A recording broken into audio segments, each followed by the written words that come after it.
número 126. Todos encontraram, amém? Vamos ler a palavra do Senhor.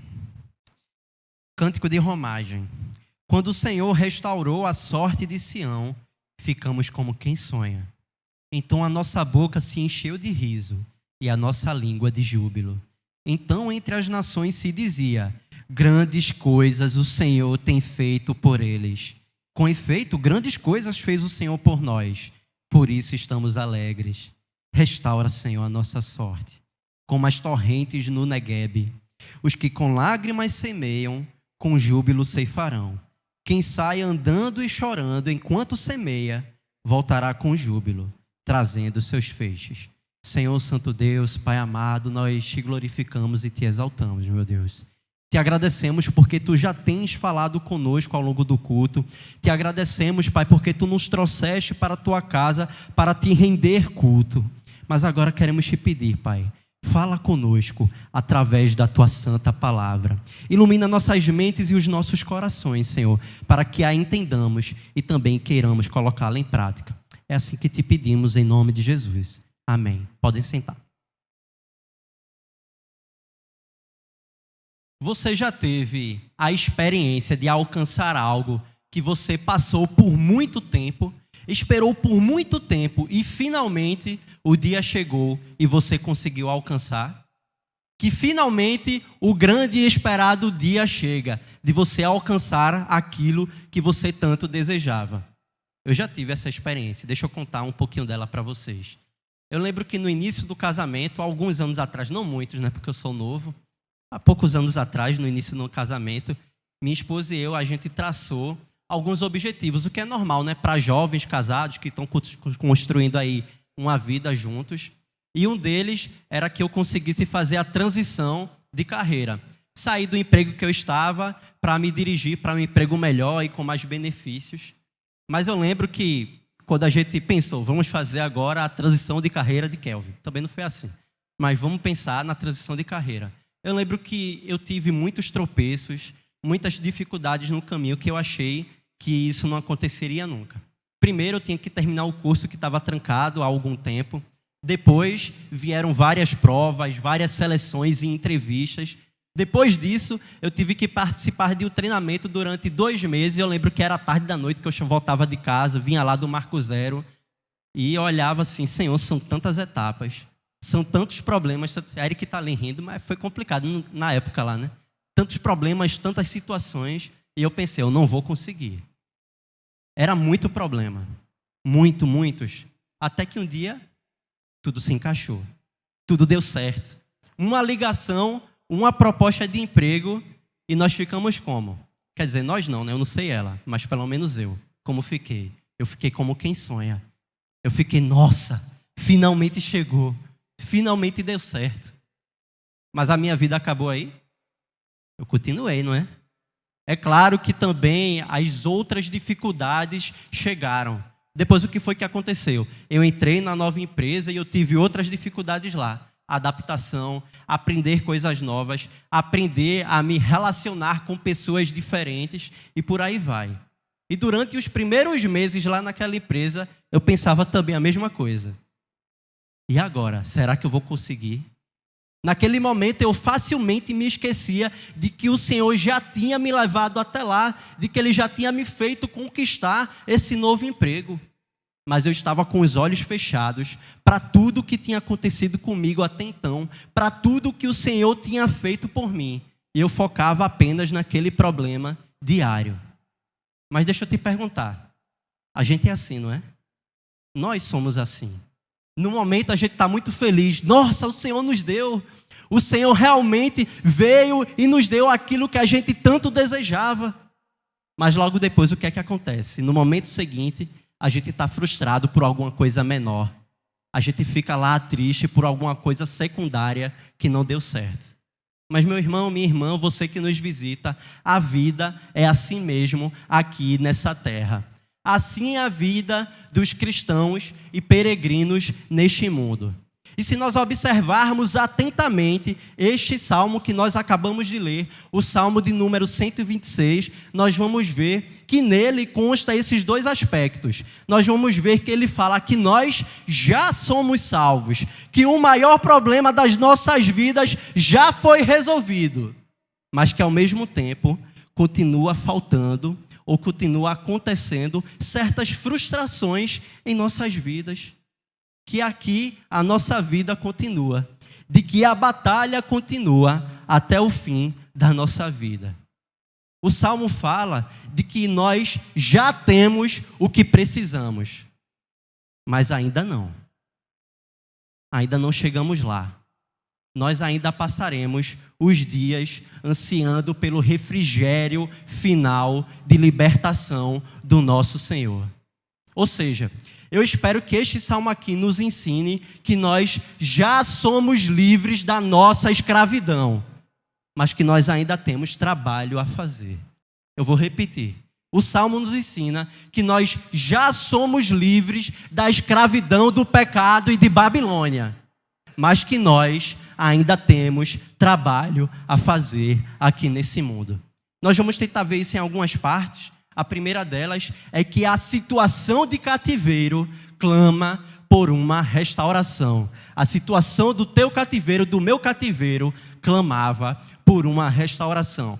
Eu peço para que você leia de novo apenas o versículo de número 1 comigo. Diz assim: Cântico de romagem, quando o Senhor restaurou a sorte de Sião, ficamos como quem sonha. Até aí.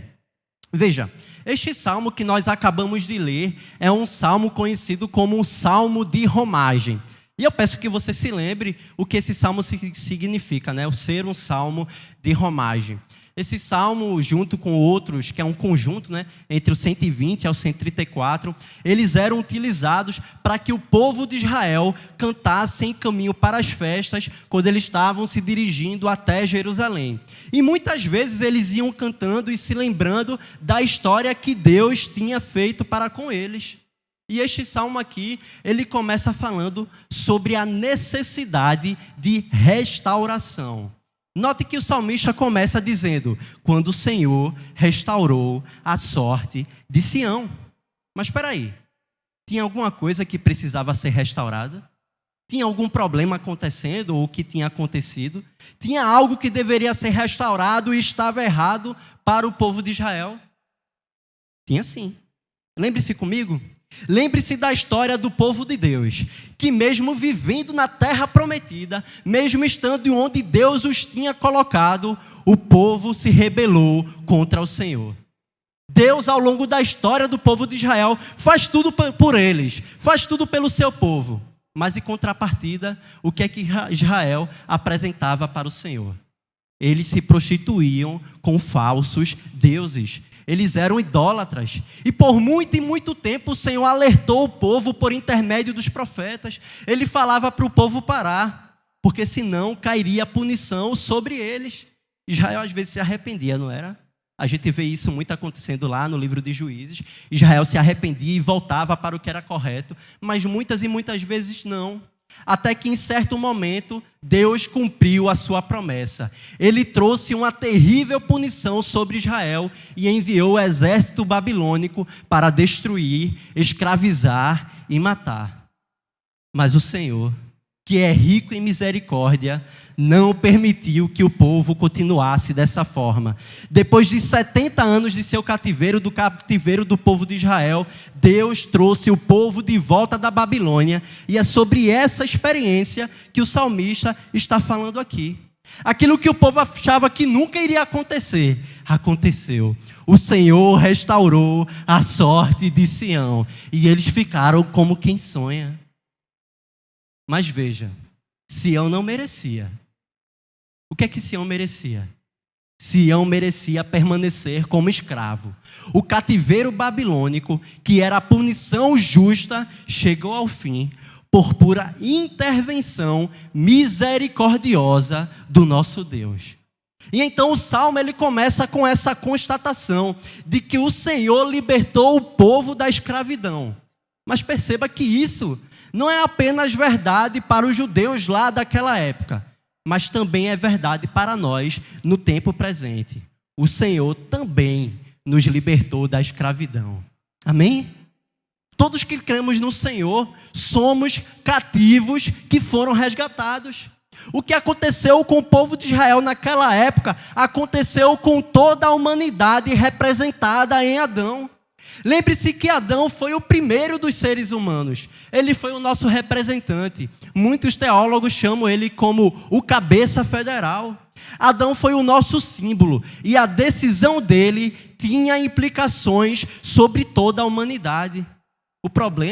O grande problema, foi que a decisão dele causou uma rebelião que repercute até os dias de hoje. Ondas que se espalham sobre toda a terra. E é por isso, por causa da decisão de Adão, que nós somos nascidos escravos. Por escolha dele, de Adão, hoje somos escravos em Babilônia. Nós nascemos escravos porque somos filhos dos exilados Adão e Eva. Estamos na Babilônia, que é esse mundo caído. Os homens são escravos do pecado e da Babilônia, meus irmãos, não tenham dúvida. E é necessário que, assim como o povo de Israel foi trazido e resgatado de volta, que nós, seres humanos, sejamos trazidos de volta. Mas para que isso aconteça, para que a gente consiga retornar até a Jerusalém, foi necessário que um preço de resgate fosse pago. O preço dessa culpa e do que causou a nossa escravidão. Quem pagou esse preço? E é por isso que nós temos o nosso novo Adão, como é dito lá em Romanos, o nosso Senhor e Salvador Jesus Cristo, que veio, caminhou nesse mundo e por meio da sua morte na cruz, restaurou a nossa sorte. E nós ficamos como? Nós ficamos como quem sonha, por causa de Jesus Cristo de Nazaré. Mas deixa eu te falar algo. Para nós que já estamos no caminho, retornando do exílio. Para nós que já sabemos que fomos retirados da Babilônia e que cremos no Senhor. Nós temos que deixar de bobeira. Desculpe a expressão, mas a gente tem que deixar de ser besta. Por que eu falo isso? Porque nós temos a estranha mania de que, embora estejamos no caminho em direção à Nova Jerusalém, a Cidade Santa, nós ficamos olhando para trás, lembrando de tudo aquilo que a gente perdeu lá em Babilônia. A gente fica olhando para trás e pensando, nossa, lá na Babilônia era tão legal, não é? Quem aqui já ouviu algum crente falando isso? Eita, quando eu não era crente, ou lembrando com um sorriso no rosto das coisas que faziam de quando não era cristão. Eu já ouvi. Eles diziam, olha, a Babilônia era muito legal. Hoje eu sou crente, né? Mas lá no mundo eu barbarizava. Lá tinha carnaval, tinha galo da madrugada. Espero que ninguém aqui tenha ido. Mas ninguém aqui foi, né? Tinha São João e tinha Sítio da Trindade. Lá era bom demais. Mas deixa eu te falar. Tu eras escravo quando gostava dessas coisas. Quando eu falo isso, as pessoas geralmente respondem, não, sim, eu sei, eu era escravo, realmente aquilo ali não presta não. Mas, olha, lá no Egito tinha prazeres diversos. Tinha muita bebida gostosa, que hoje em dia eu não posso mais tomar. Coisa que hoje, no caminho, em direção à Cidade Santa, não tem. Mas deixa eu te lembrar de novo. Nós éramos escravos. Deixe que as coisas de escravo sejam feitas pelos escravos. Nós hoje somos livres e devemos fazer as coisas que os servos e filhos de Deus fazem. Então somente ansiar também. O problema é que o pecado cega o nosso entendimento e faz com que nós pensemos que a escravidão é muito melhor do que a liberdade. Mas não é. Aí com isso a gente chega até aqui no meio do povo do Senhor. Mas muitas vezes os nossos corações estão nos falsos deuses. Mas nós temos que entender hoje, aqui nesta manhã, de uma vez por todas, que se nós somos de Cristo, somos peregrinos nesta terra. Nós estamos no caminho. Mas o que quer dizer isso? Nós estamos no caminho. Veja, várias vezes no livro de Atos, os cristãos são chamados como aqueles do caminho. E esse entendimento ele é vital para a vida da igreja, para que a igreja caminhe nesse mundo. Nós somos os do caminho. Nós não estamos na nossa terra natal, mas nós estamos a caminho da nossa verdadeira terra. Esse tempo que nós estamos aqui neste mundo é um tempo de peregrinação. Aqui não é o nosso mundo. Nós não precisamos criar raízes fortes aqui, porque nós em pouco tempo estaremos de mudança. Este não é o nosso lugar. Por isso nós não precisamos e não devemos amar as coisas desse mundo. Mas aqui é um lugar para nós servirmos e trabalharmos pelo Senhor. Você entende isso? Nós não devemos amar as coisas desse mundo. Simplesmente nós devemos amar as coisas do Senhor. Nós estamos aqui andando nessa terra, mas os nossos olhos devem estar fitos no Senhor e nos altos céus. E é assim que o Salmo começa, nos mostrando que nós somos e fomos restaurados, que nós somos peregrinos. Mas qual deve ser a nossa reação diante disso? Qual deve ser a nossa reação diante dessa restauração que o Senhor nos fez ao enviar o seu Filho e mudar o nosso status de escravos de Babilônia para cidadãos dos céus? O que fazemos com isso, na verdade, é o nosso segundo ponto. Que a restauração traz alegria enquanto estamos no caminho. Eu vou repetir. A restauração do Senhor traz alegria para todos os crentes enquanto estão no caminho aqui nesse mundo. Vamos ler novamente os versículos de número 1 até o versículo de número 3 do Salmo 126. Quem estava aqui com a Bíblia aberta, né? Quem não estava, abre de novo. Quando o Senhor restaurou a sorte de Sião, ficamos como quem sonha. Então a nossa boca se encheu de riso e a nossa língua de júbilo. Então entre as nações se dizia: grandes coisas o Senhor tem feito por eles. Com efeito, grandes coisas fez o Senhor por nós. Por isso estamos alegres. Até aí. Essa sensação é maravilhosa, não é? Essa sensação de alegria. Eu tenho certeza que você já passou por ela. Se você não passou, pelo amor de Deus, você vai passar, em nome de Jesus. Mas eu creio que todos nós já passamos. Algo tão bom que acontece na nossa vida que parece que a gente está sonhando. Parece que a gente está sonhando acordado. A gente fica, nossa, isso é bom demais para ser verdade. A expressão, me belisca aqui para ver se eu estou sonhando, cabe aqui, tá? Eu nunca fiz isso com Renata, não. Um dia talvez eu faça só de brincadeira. Renata, me belisca aqui para ver se eu estou sonhando. Veja, eu tenho certeza que você já passou por isso. Tamanha alegria que parece que você está sonhando acordado. Tem algumas ocasiões que isso acontece, não é? Talvez quando alguém começa a namorar, né? Quem aqui já namora ou já namorou, assim, na vida, acho que já passou por isso. Chega lá, pede a menina em namoro, aí como é que o homem volta para casa? Como quem sonha, flutuando. Vocês estão rindo, né? Volta assim, pensando, nossa, ela aceitou. O que eu pensava é, como que uma menina tão bonita quanto ela aceitou namorar com um bicho tão feio quanto eu? Eu fiquei como quem sonha. Aquilo não parecia realidade. Fiquei bestinha. Mas veja, deixa eu abrir um parêntese aqui, que agora eu sou pai de menina, né? A Olivia está chegando aí, em nome de Jesus. E agora eu tenho um lugar de fala para falar isso. Vê, quando você, jovem homem, for pedir... Não tem muitos aqui, né? Mas quando você, jovem homem, for até uma menina pedir ela em namoro, pelo amor de Deus, vá lá para o pai dela, para a mãe dela e fale com ele também. Não deixe eles no escuro, não. Só é namoro se você pedir para o pai e para a mãe, amém? Então a gente tem que fazer isso. Então já fica o recado aí para todo mundo. Só vai ser namoro se os pais aceitarem. Mas veja, voltando aqui, a nossa vida, ela é cheia de grandes momentos.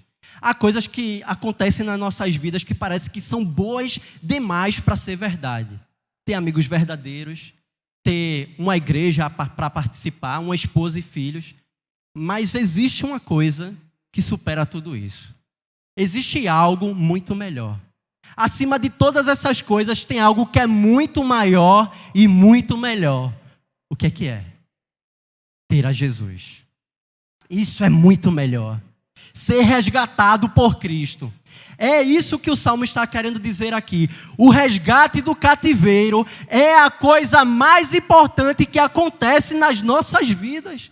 E por isso, e dessa forma, que nós fomos trazidos da morte para a vida e nós passamos para uma nova realidade. Ser resgatado por Cristo é a melhor coisa que pode nos acontecer. E muitos aqui já participam dessa alegria. Mas deixa eu te perguntar uma coisa. Por que é que você foi resgatado? Você já parou para pensar nisso? Por que eu?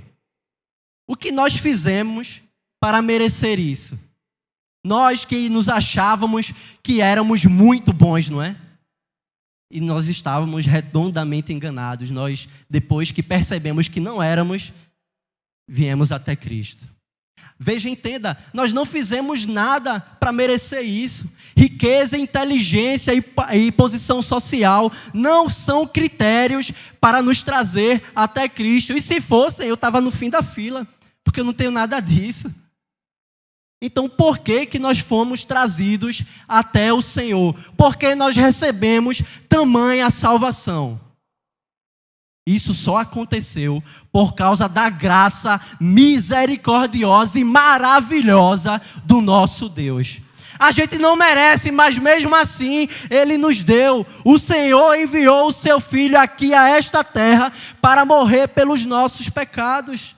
A gente não mereceu, a gente merecia mesmo era continuar como em cativo na Babilônia. Mas o Evangelho é assim, é esse sonho que chega e nos abunda com libertação, apesar de merecermos a escravidão.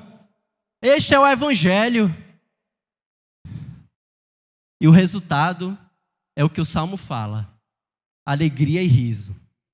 Veja, a Bíblia fala que mesmo os descrentes, mesmo aqueles que não são cristãos, eles têm alegria.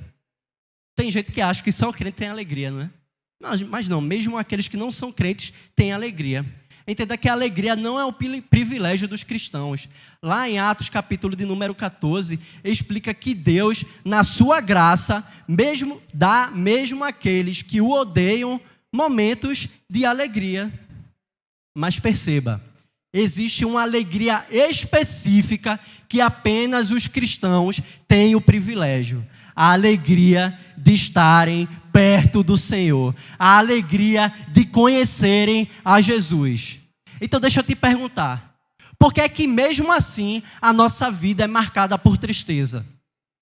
Porque mesmo tendo a Cristo, a nossa vida é marcada por tristeza em relação a coisas secundárias. Eu pergunto isso porque a minha vida é assim. Por vezes eu estou triste.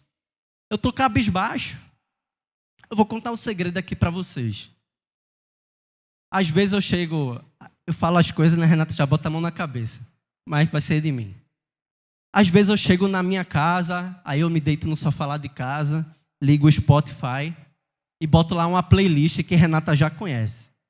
Nesses momentos que eu estou escutando um certo tipo de música, Renata já sabe, Kelvin está meio triste lá. Está meio para baixo. Ela fica aí. O que foi que aconteceu? Tá, eu não, nada. Eu não choro não, tá? Mas eu fico, não, nada, essas coisas. Enfim. Mas veja, nesses momentos, quando eu paro para pensar, eu percebo que geralmente eu estou triste por causa de bobagem, por causa de besteira. A verdade é que nós nos esquecemos facilmente do mais importante na nossa vida. Nós nos esquecemos facilmente de que nós já temos o mais importante. Nós já temos a restauração da Babilônia. A restauração em relação à Babilônia já foi feita. O resto, meu irmão, é acidente de percurso, porque o que é seu já está garantido no Senhor. Meu irmão e minha irmã, não deixe que a tua boca se esvazie do riso e júbilo de saber que você já foi salvo, você já é liberto. E o resultado dessa libertação é uma vida cristã marcada pela alegria de sabermos que nós somos do Senhor. E Ele nunca nos deixará. O que é que o pecado promete? O pecado promete que a gente vai ter uma vida plena, que nós vamos ter alegria, mas o pecado, ele é mentiroso. Isso só vai nos escravizar. Ele promete que vai nos fazer independentes e que nós não vamos precisar dar satisfação a mais ninguém. Mas lembre-se, essa foi a promessa da serpente para Adão e Eva lá no Jardim do Éden, que eles seriam independentes. Mas no momento em que nós mergulhamos no pecado e achamos que nos tornaremos independentes e libertos, é aí que nós nos tornamos escravos. Verdadeira liberdade é a alegria de seguir e servir a Jesus Cristo de Nazaré. Por isso que nós estamos aqui com louvor, adoração e júbilo ao nosso Deus nesse culto matinal. É por isso que nós estamos aqui adorando ao Senhor. O mundo precisa entender que nós nos reunimos no domingo, não porque nós temos outras coisas para fazer, mas nós estamos aqui neste domingo porque nós estamos aqui fazendo a melhor coisa, a coisa mais importante desse mundo para fazer, que é celebrar a grande libertação que o Senhor nos deu. É por isso que nós estamos aqui. Que grande obra o Senhor fez na minha e na tua vida. Por isso que eu estou aqui toda quarta e todo domingo adorando ao Senhor. Que grande libertação o Senhor fez por nós. E eu não sei se tem alguém aqui que não conhece ao Senhor, mas se tem alguém aqui que não reconhece a Cristo como teu Salvador, eu te pergunto, você quer conhecer essa alegria? Você quer que a tua boca se encha de riso e júbilo? Se sim, vem até Cristo. É Ele quem verdadeiramente pode te tirar do cativeiro. É verdade que muitas vezes a gente tenta, se desvencilhar das amarras do pecado pelas nossas próprias forças. Mas se você me permite te dizer, isso é inútil. Apenas Cristo pode nos libertar. Mas veja, continuando, eu peço que você também note no versículo de número 2, que o Salmo diz que as nações diziam que grandes coisas fez o Senhor por eles. Isso mostra que quando o pessoal saiu de Babilônia, os povos olhavam e diziam, esse Deus é um Deus verdadeiro. O que Ele faz é real. E perceba que assim também é conosco, os cristãos, no tempo presente.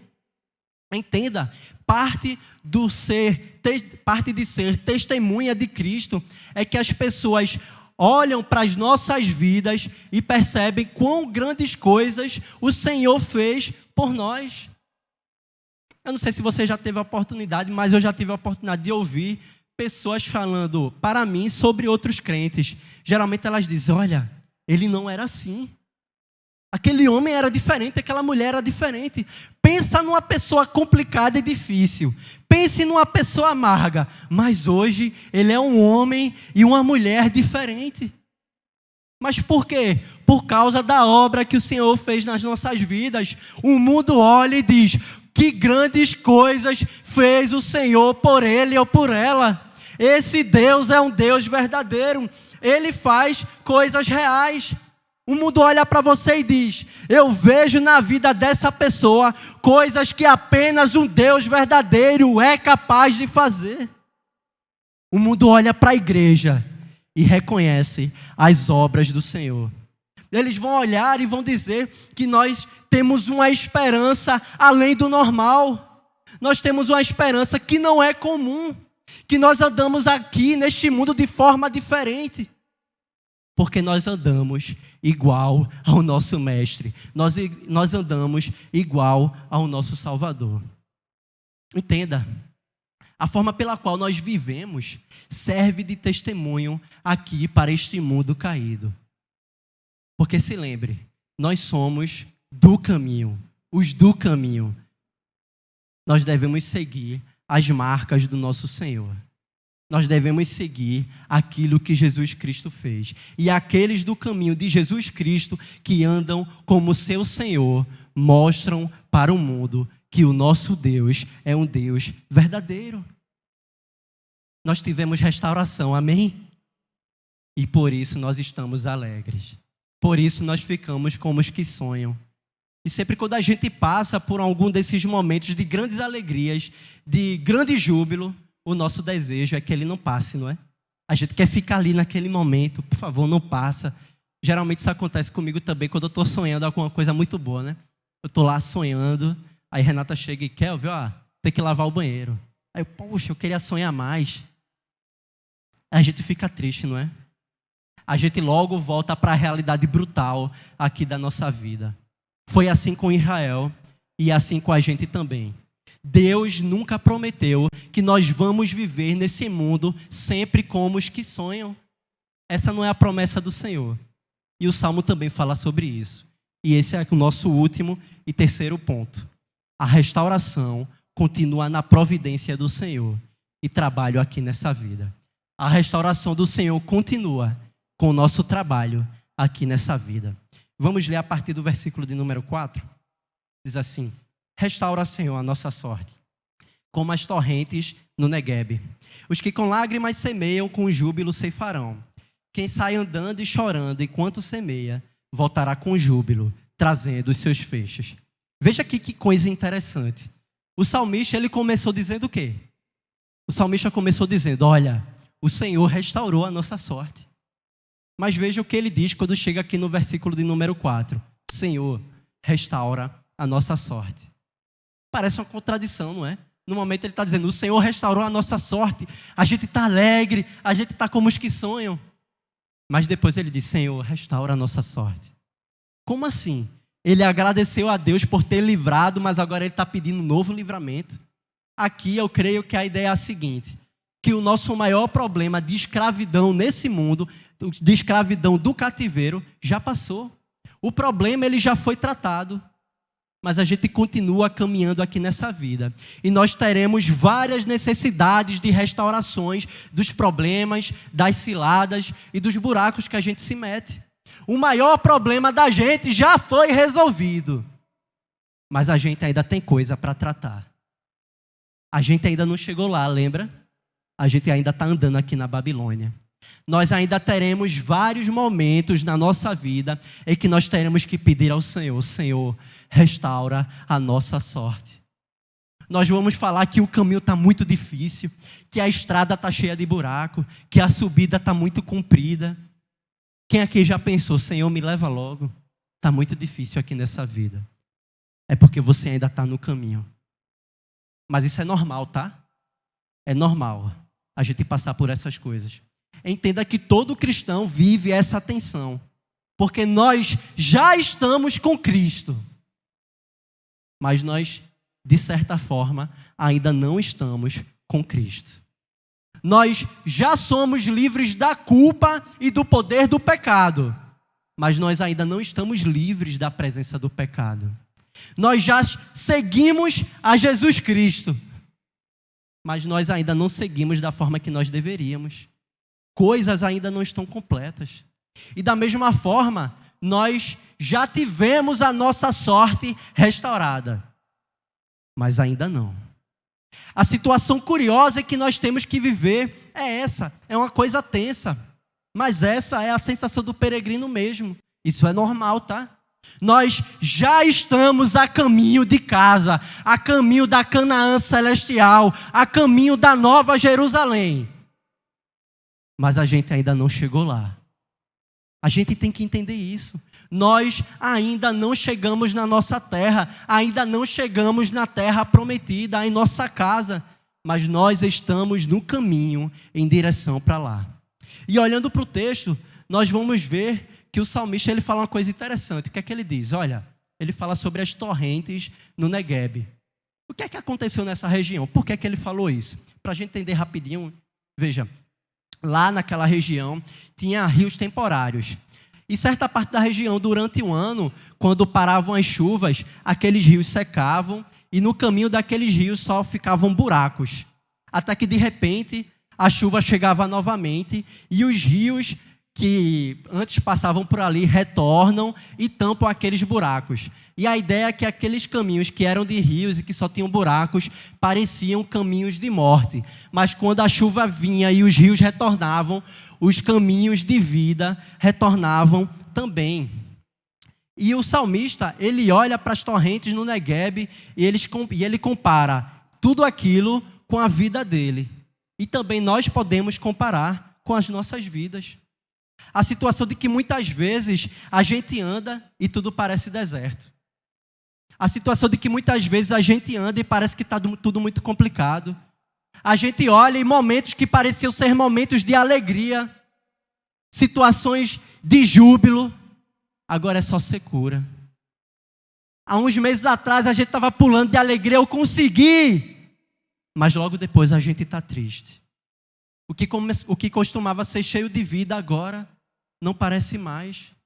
Essa já foi a minha experiência e essa pode ter sido também a tua experiência, ou pode estar sendo a sua experiência nesse momento. Tem semanas, não é? Talvez até anos, que parece que está tudo dando errado. Parece que só existe tristeza, choro. A gente se acorda de madrugada porque não consegue dormir direito.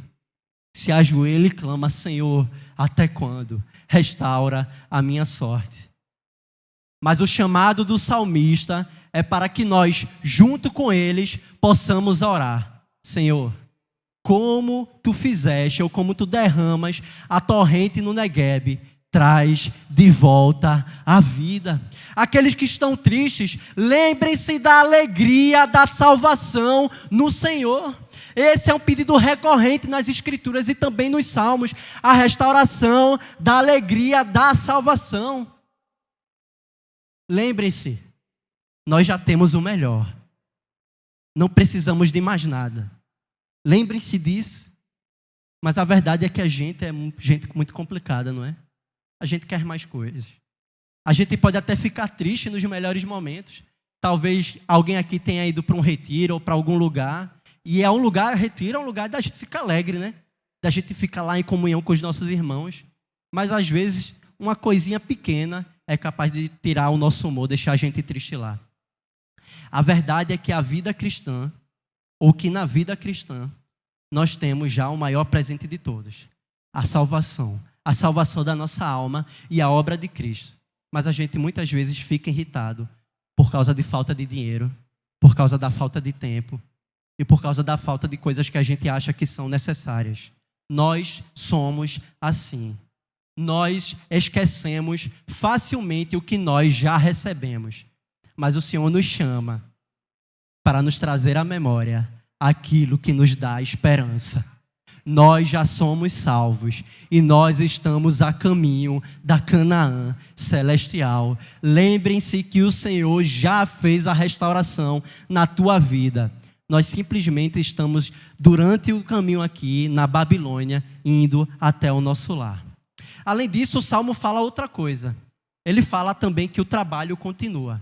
Ainda que em meio às dificuldades, nós devemos realizá-lo. Está aqui no verso de número 5, ele diz: os que com lágrimas semeiam, com júbilo ceifarão. Quem sai chorando enquanto semeia, voltará com júbilo, trazendo seus feixes. Veja, o que todo crente pensa quando se converte.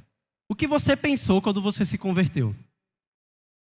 Primeiro, né? Nossa, eu era um pecador miserável e agora eu sou um salvo liberto de Jesus Cristo. Mas depois disso, o que é que você pensou quando você recebeu ou quando você se converteu a Jesus Cristo? Eu pensei, agora todo mundo vai ter que me aturar. Eu vou falar para todo mundo se converter. Eu não posso deixar essa novidade, essa boa nova só para mim. Eu tenho que falar para as outras pessoas. Nós queremos que os nossos familiares se convertam, amigos, colegas de trabalho, que todo mundo faça parte da grande família do Senhor. Mas nem sempre isso acontece. Os meus familiares ainda não se converteram. E isso a gente fica inquieto, não é? Eu fico muito triste. A gente acha que não vai dar certo. A gente acha que tudo vai dar errado. Mas calma, a gente ainda está no caminho. A nossa tentação vai ser fazer a gente olhar para trás e pensar que o Senhor deixou a gente ao léu nessa tarefa, deixou a gente por conta nessa tarefa. Só que o Senhor nos diz aqui nesta manhã que Ele já nos restaurou e Ele nos colocou nesse caminho para nós fazermos a tarefa de lançar sementes. Todos os crentes, todos nós que somos cristãos, estamos aqui nesta manhã, somos semeadores da palavra de Deus e a terra ao nosso redor é terra seca. A gente tem muito a fazer, nós temos muito a semear. Existem muitos cativos babilônicos no caminho que nós temos que chamar para se juntar para essa grande família do Senhor. Para que eles também tenham a sua sorte mudada. Para que eles também fiquem como os que sonham. Entenda, sempre haverá resistência contra o plantio da palavra do Senhor. Mas qual é o nosso chamado? O que é que nós devemos fazer? Nós devemos continuar jogando sementes. Nós estamos aqui nesse mundo e o Senhor nos diz: pregue a palavra, fale do meu evangelho, lance as sementes. E com certeza ela terá um bom fruto no final. Você que lança sementes na tua casa, trabalho ou escola e parece que ninguém está escutando, parece que nada vai dar certo. Você olha para os outros e vocês dizem: nossa, eles são cativos. Mas eles não percebem isso. Eu te digo, não pare, continue pregando. A semeadura envolve lágrimas mesmo. Você pensou que seria fácil? Não é fácil. Pregar a palavra envolve lágrimas. A nossa tarefa é de continuar trabalhando, edificando e chamando os cativos babilônicos. Mas o Senhor se encarregará de trazer o resultado. É verdade. Partes das sementes ficarão pelo caminho, outro nas rochas, outra entre os espinhos. Os pássaros vão pegar algumas delas. Mas algumas dessas sementes, elas darão bom fruto. Com isso, continue pregando a palavra. Nós temos que nos lembrar que o grande semeador é quem converte os corações. Não é o nosso papel, nós tão somente pregamos a palavra do Senhor. E a gente pode ficar tranquilo, tá? Porque a promessa é que o trabalho terá fruto. Não o fruto que a gente acha que deve ter, mas o fruto que o Senhor quer produzir. Mesmo que você não veja o fruto. Muitos pregadores da palavra do Senhor não viram o fruto, mas a seu tempo esses frutos há de brotar. Por isso continue confiando no Senhor, continue pregando. Por isso nós não precisamos ficar tristes, porque nenhuma obra é feita para Deus sem o seu fruto. E finalmente, concluindo, botaram ali o cronômetro para mim agora. Eu gostaria de encerrar dizendo que existem realmente dias que são muito difíceis. Existem dias complicados, dias que trazem tristeza ao nosso coração. Nós muitas vezes olhamos para nossas vidas e achamos que muitas coisas poderiam e deveriam ser diferentes. Por que, Senhor, isso tem acontecido comigo? Eu não merecia isso, Senhor. Senhor, restaura a minha sorte. Nesses momentos de dificuldade, nós temos que lembrar que o principal já foi feito. Nós já temos o Senhor. Este salmo nos mostra que nós já somos salvos e estamos livres da condenação do pecado. E enquanto ainda estamos vivendo aqui neste mundo, enquanto ainda não estamos na Nova Jerusalém, seguimos no caminho, pedindo a ajuda do Senhor nos dias maus e semeando a sua palavra. E nós devemos ter cuidado para não sentir saudade lá do cativeiro babilônico. Só porque o caminho está difícil. Só porque a estrada está emburacada. A verdade é que as dificuldades que a gente enfrenta aqui nessa vida não é para a gente sentir saudade da Babilônia ou lá do Egito. Mas as dificuldades que acontecem na nossa vida é só para nos mostrar que esse mundo sempre nos frustrará. Que esse mundo nunca vai conseguir preencher o nosso coração. Porque o que o nosso coração quer de verdade é ficar perto do Senhor. Mas nós podemos ficar tranquilos, porque se nós perseverarmos até o fim, um dia finalmente nós voltaremos para casa.